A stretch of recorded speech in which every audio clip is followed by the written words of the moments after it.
జై గురుదేవ్. మన తెలుగు పెద్దలు శ్రీ తాళ్లపాక అన్నమాచార్య గురించి తెలుసుకుందాం. అన్నమాచార్య కడప జిల్లాలోని తాళ్లపాక గ్రామంలో మే 9, 1408లో జన్మించారు. అన్నమాచార్య కడప జిల్లాలోని తాళ్లపాక గ్రామంలో మే 9వ తారీఖున 1408లో జన్మించారు.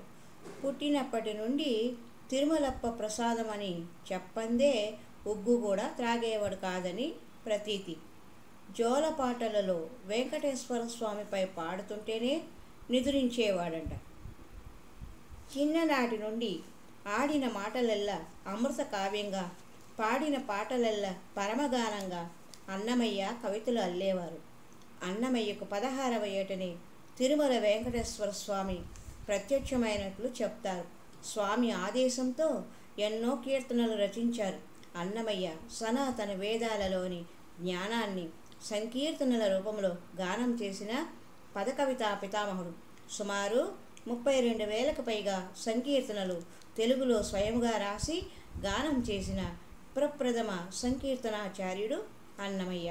భగవంతుణ్ణి ధ్యానించే విషయంలో మానవాళిని ప్రేమించడం గురించి తెలియజేస్తూ మానవతా విలువలతో జీవితాన్ని ఎలా సంతోషంగా ఉంచుకోవచ్చో అన్నమయ్య తన సంకీర్తనల ద్వారా తెలియపరిచారు. పండితుడికి పామరుడికి సమంగా అర్థమయ్యే రీతిలో సంస్కృతము, తెలుగు, జానపదాలలో ఆధ్యాత్మిక శృంగార సంకీర్తనలు అన్నమయ్య వ్రాసారు. మానవులందరూ ఒక్కటే అని చాటి చెప్పుతూ బ్రహ్మమొక్కటే, పరబ్రహ్మమొక్కటే అని గానం చేశారు. చక్రవర్తి అయిన, నిరుపేద అయిన నిద్రలో పొందే సుఖము ఒక్కటే. బ్రాహ్మణుడైనా దళితుడైన మట్టిలో కలిసేది ఒక్కచోటే అని అన్నమయ్య అంటారు.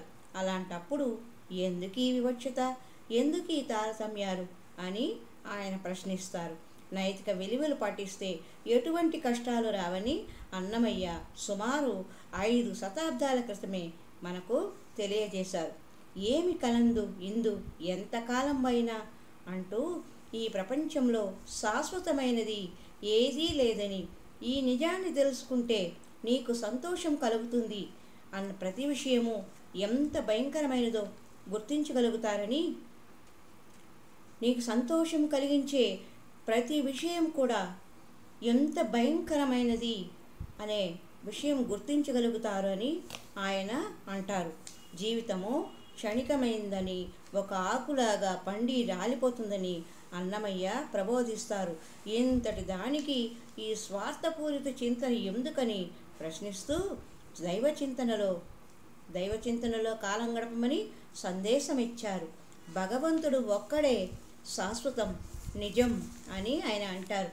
అలాగే ప్రతి ఒక్కరూ ఏదో ఒక పనిలో నిమగ్నమవ్వాలని, ఒంటరిగా పని లేనివాడు సాధించేది ఏమీ ఉండదని సంబోధిస్తారాయన. ప్రస్తుత పరిస్థితులలో అన్నమయ్య పదకవితలు ఎంతో అవసరం. తన రచనలు, సంకీర్తనలను